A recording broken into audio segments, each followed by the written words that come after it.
I'm happy to be here, although I will say I am a bit jet lagged. I have just returned from Los Angeles just yesterday morning, I think it was.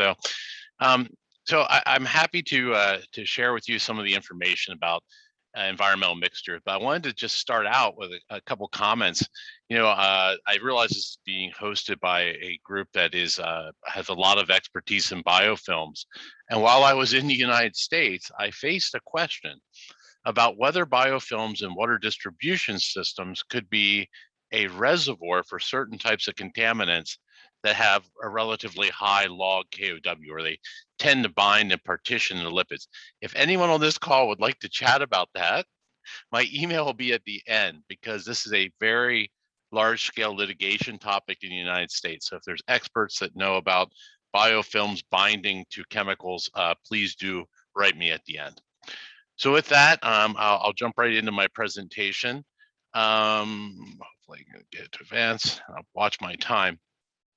So first of all, another thing I want to make a statement is, of course, we know that the majority of the world's water, at least in the developed countries, is very safe to drink. It's probably one of the least risky things you'll do in your life is drinking a glass of water, especially from a country like Singapore and the UK.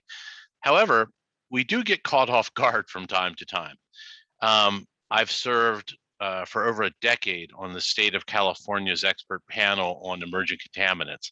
And just to name a few that you may have heard of: perchlorate, 1,4-dioxane, NDMA. If these aren't familiar to you, maybe someday you'll hear about them. But these are chemicals that we didn't expect, that did show up even in our recycled water programs or different places and cause a lot of concern. The chemical I just mentioned earlier related to biofilms is perfluorinated organics, of which there are a lot of different structures. So anyway, we live in a world surrounded by chemistry, most of it benign, most of it helpful for the human experience. But how do we find out what is that next thing that may catch us off guard and hopefully does not cause any adverse effects to human health or environmental effects? Now, that task is not easy whatsoever. The last time I looked at the Chem Abstract Service, I believe we were over around 15,000 new structures per day being registered. So we have literally tens of millions of chemicals in commerce. Those chemicals can be broken down or transformed during different natural or water treatment processes, including biological processes that generally do not mineralize, generally do not convert these structures to carbon dioxide and their atomic remnants, but rather into byproducts, transformation products that we also have to think about. So when we're dealing especially with the public, there's a lot of questions. Is the tap water safe to drink? Should I have my own point of use device? Should I boil my water? Which here in Asia surprises me how many people actually do boil their water for different reasons. And why are people concerned? Well, it shouldn't be a surprise. The media, especially in the United States, really likes to cover these stories. And there are certainly legitimate concerns, such as the lead crisis in Flint, Michigan, which some of you may know was not really the water itself, but really leaching from the distribution system. So I'm showing here a kind of complicated slide. I won't spend much time on it, but there are different ways we can screen water. We can follow maybe the WHO guidelines, maybe it's regulatory standards of whatever country we may be in, and we can target a predefined list of substances, and we can measure them today easily at a nanogram per liter. We talk about nanograms per liter haphazardly nowadays, but this is 10 to the minus ninth of a gram in 1 liter of water, almost an unfathomable amount. But with the time I have today, I really wanted to focus on this non-targeted. Now, this is a much more difficult challenge. These are the unknown unknowns, if you will. What else is lurking out there that may be contaminating our water, even our air or soil, that we don't know about and maybe we should think about? So I'm going to talk about a few examples today. So in our deliberations for the state of California in their recycled water program, this is something at the bottom. There's a PDF to one of the older reports, But we decided to suggest a tiered structure. Tier 1 are the things we can do relatively quickly, like fluorescence or online DOC, online turbidity, online conductivity. Tier 2 being targeted chemicals. I'm going to talk about what that really means. And again, Tier 3 being this unknown or more complicated mixture universe. So quickly, what do indicators mean? Well, in our language from our expert panel for the state of California, we suggested that we look at both application, things like pharmaceuticals, pesticides, hormones, etc. But what's, as a chemist, is most important is the structure. And if we can encompass this type of structural diversity, we can begin to make predictions about how engineered or natural treatment processes may be efficacious or not for these different kinds of structures. And it allows us to do some beautiful modeling. And I won't get into that today, but let me show you an example here about indicators. So this was work we had done years ago in several recycled water facilities in southern Arizona in the United States. And if you get a look at this, you can imagine over a couple of years of monitoring, we find chemicals that occur at relatively high concentrations. Again, when we're talking about nanograms per liter, even a 1 part per billion is considered a rather large amount. But if you can see, the font's a little bit blurry, but some of the compounds have the frequencies in brackets. So sucralose, the first chemical, is an artificial sweetener. We found it in 100% of our samples. And then I show you a few other ones that we'll come back to later, like primidone, meprobamate, and carbamazepine. So what can we do to pick an indicator? Now, this is just showing biological treatment in wastewater. So we have basically two ways that we can attenuate chemicals in this process. We can biotransform them, or we can bind to the biosolids and have absorption. So if we look at things that are resilient against biotransformation and have relatively low binding to the solids, these are the chemicals we find ubiquitously.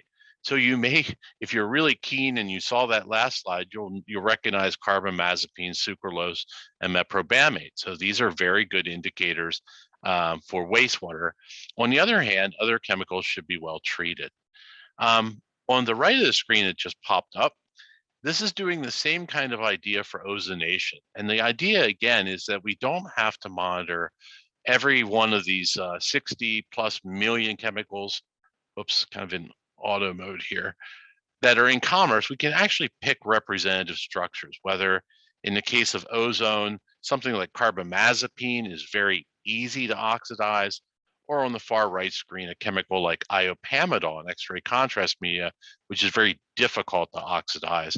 And by looking at just a few indicators, we can know a lot about how well the treatment process is working. I won't go deep into this because of time, but we've also done this for ultraviolet, and we have the same idea. We can group them based on their hydroxyl radical and direct photolysis rate, and then we can use a surrogate, which I'm about to talk about, like fluorescence, that can monitor the process very quickly and much, much less expensively than, say, pharmaceuticals or pesticides that require mass spectrometry. However, the challenge becomes this. Let's take an example of ozonation of a recycled water. Again, this is from the United States. We apply 4 different doses of ozone, and we run these in a high resolution mass spectrometer. Sorry, I'm a bit of an autopilot here. And you can see these chromatograms look very, very similar, but in fact, they have thousands and thousands of different substances.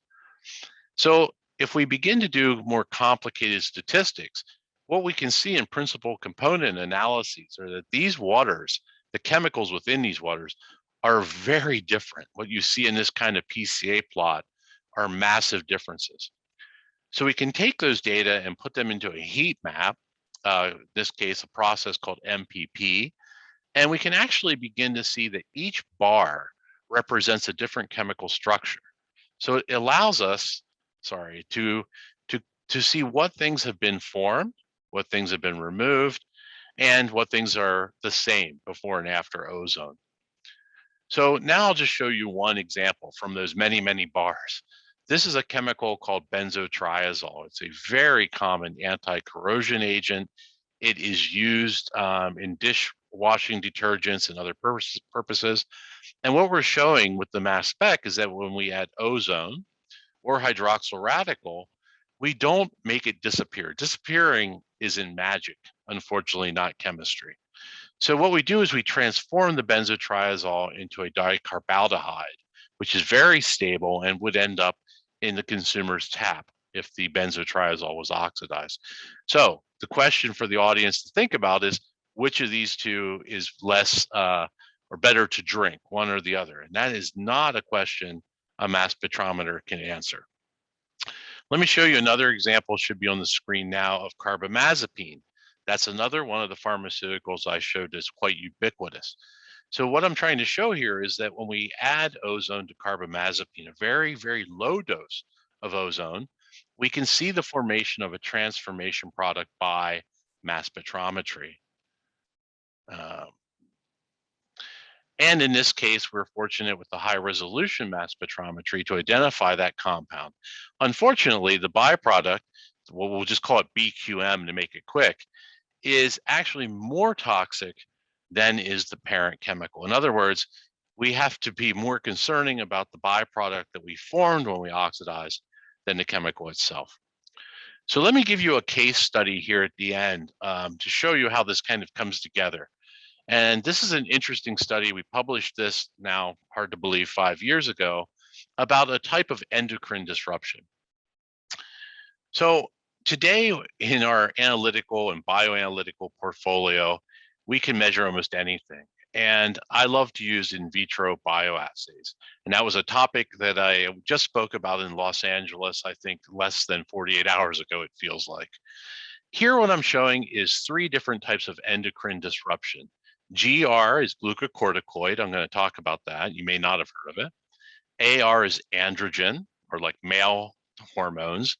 And ER is estrogen. So I spent most of my life working on estrogen receptor hormones.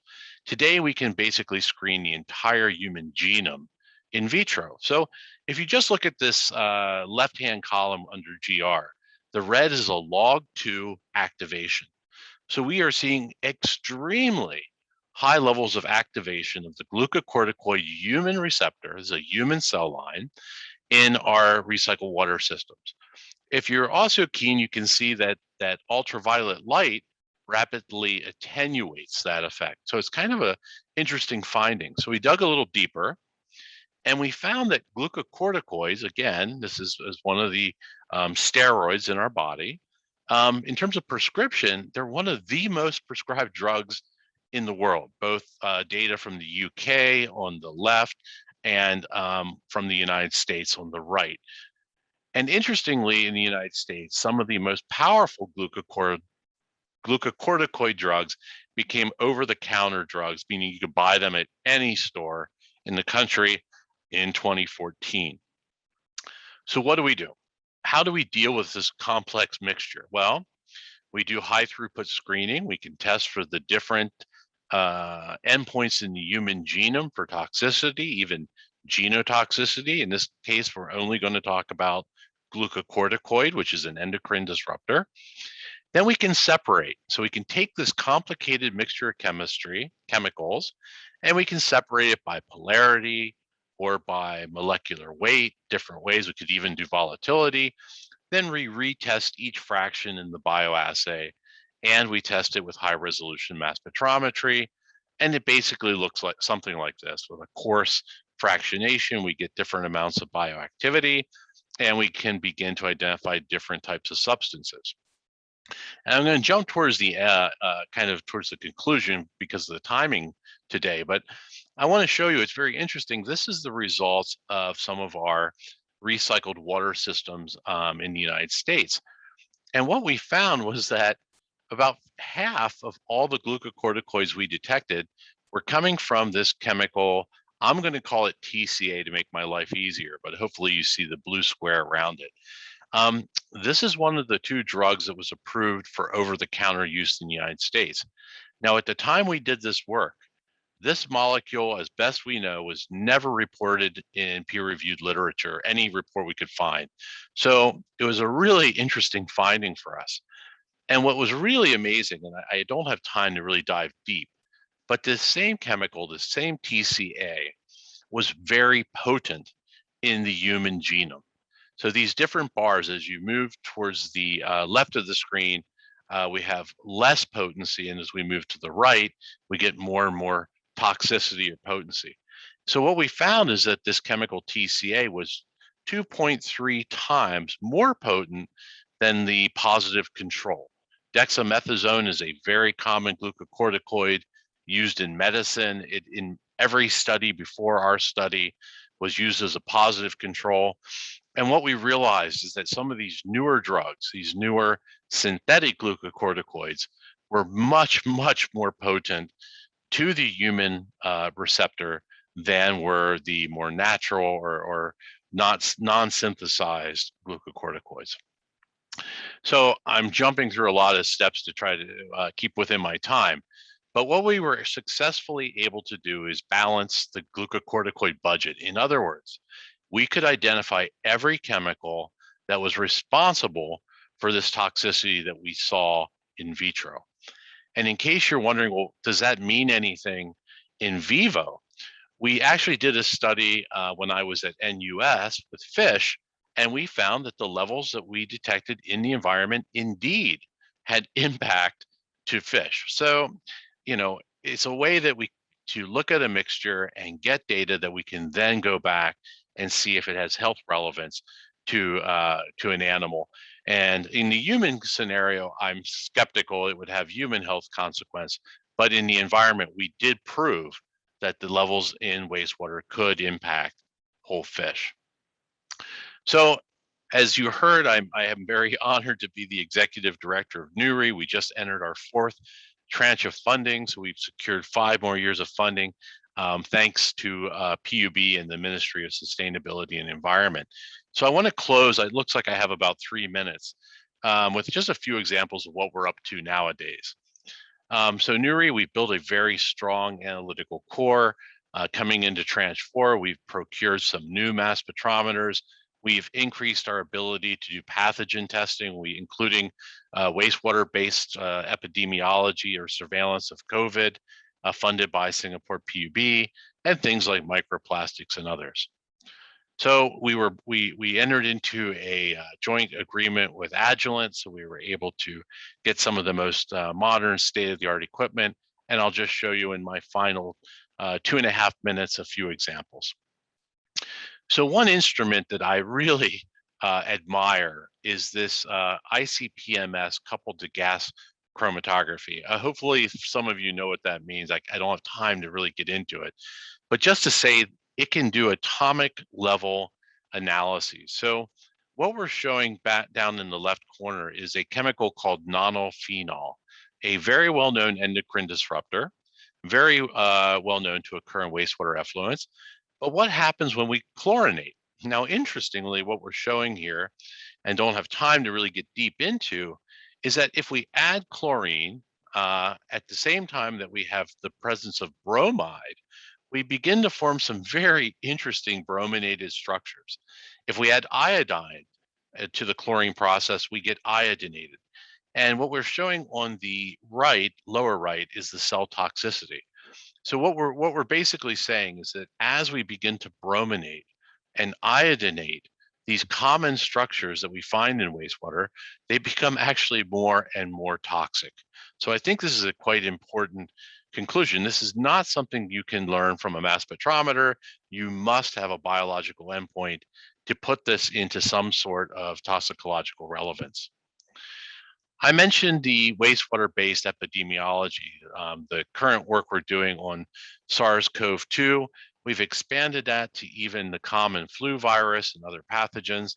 In the sake of time, I won't say a lot about this. A lot of people are doing this work.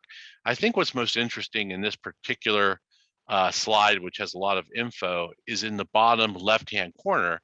What we show is that when we normalize the SARS-CoV-2 virus detection to common indicators like sucralose or caffeine, we actually get a better correlation than trying to normalize to say flow, which is the way it's usually done.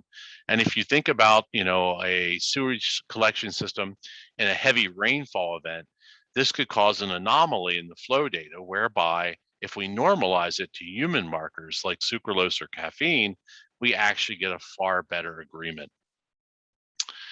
One other quick one I wanted to show, I'm very proud of my team that came up with some new ways to measure both the surrogate viruses and even the pathogenic ones. We've come up with new ways to separate viruses and viral particles using monolithic strong anion exchange columns. This allows us to do water treatment studies very, very rapidly, which is what you see at the left of the screen. On the right of the screen is something I'm very proud of. The team has actually come up with a way to label the virus antibodies with quantum dots. Now, these quantum dots can be detected by ICP-MS, the instrument I showed before, and we can actually do single virus analysis. In other words, we now have the capability to detect one virus that's isolated because we have encapsulated the corresponding antibody with quantum dots that are easily detectable by single particle analysis mass spectrometry. Not time to get into this, but we also developed some really interesting focus forming assays around the surrogate coronaviruses. And long story short, we see a very big difference between PCR data and focal forming assay data. That is, sometimes when we only look at PCR, we may get a very different picture than when we are actually dealing with viability. And we have come up with a new way to do that. I'm showing that on the right, on the left, I know I'm out of time now, but we have developed a brand new way to do the focus forming assay in a 96 well plate. And as far as we know, that's not been done before. Maybe it has, we just don't know about it, but we can do it very quickly. And on the right, we're showing some of the new work we're doing on in vitro bioassays. And again, at the end of the day, what we have done is developed ways to do much high throughput screening here at NEWRI, even for things like DNA damage. And I'm showing both some zebrafish embryonic, which is probably the most promising of all the in vitro assays, and on the far right lower corner, DNA damage, again, showing UV chlorine processes as an example. So I think I overran by almost 3 minutes. I am so sorry. Jump to the end. I'm happy to share this video and the PowerPoint slides. So thank you for your attention, and I'm sorry I went 3 minutes over. Thank you. Thanks for a really interesting talk there, and lots of opportunities for some of our biofilm researchers to get stuck in on that. We've got quite a few questions for you, which I'll run through now. So I'll start from the top. The first is, will reverse osmosis or ultrafiltration be effective in removing these emerging contaminants? I'm sorry, which process for removing them? Reverse osmosis or ultrafiltration. Oh, okay. Some membrane people are going to challenge me. That's good. Now, so it really depends, and we are doing some interesting studies now with nanofiltration. So it really, the tighter the membrane, the better the rejection. But we can reject the vast majority of our organic contaminants using nanofiltration, far to lesser extent to UF, although if it's a tight UF that's verging on NF, it could be, but membranes are very, very effective. It just depends on the porosity, the zeta potential, and of course the polarity and size of the molecule. So they can be very effective, but it's a complicated world of chemistry and membranes. Yeah. So the second question is, the endocrine disruptors that you spoke about in your presentation, are they prevalent in domestic wastewater? And are they removed in water treatment plants before being recycled? And the second part of that question is, how about the effluent that are discharged? Could this impact ocean ecosystem? Do these things end up making it into the environment? Okay, I'll do my best to keep that to a quick answer. I'd love to talk about that more. I've been working on endocrine disruptors since I was a graduate student, which unfortunately was quite a while back. In terms of discharge to the environment, let's say a wastewater discharge to a freshwater environment, there is absolutely, positively no question that it can have impacts to fish. I mean, there have been reports from the United Kingdom where up to 100% of the fish below wastewater outfalls were hermaphrodized. There was another study conducted in Canada where nanograms per liter of estrogen were dosed to an entire lake over a series of years, and some species of fish went completely extinct at the very concentrations that we were measuring. So in modern advanced wastewater treatment plants, I don't think this is an issue. But in older ones with poor nutrient removal, trickling filter systems, et cetera, absolutely has been documented, continues to be documented. As far as the ocean outfalls, there's a lot of dilution in the ocean. So I'm less familiar. I know there are some studies off the coast of Southern California dealing with the brine discharges to the ocean, but I'm not an expert in that, so I would rather not make any comments, but they're peer-reviewed literature. You can find information there.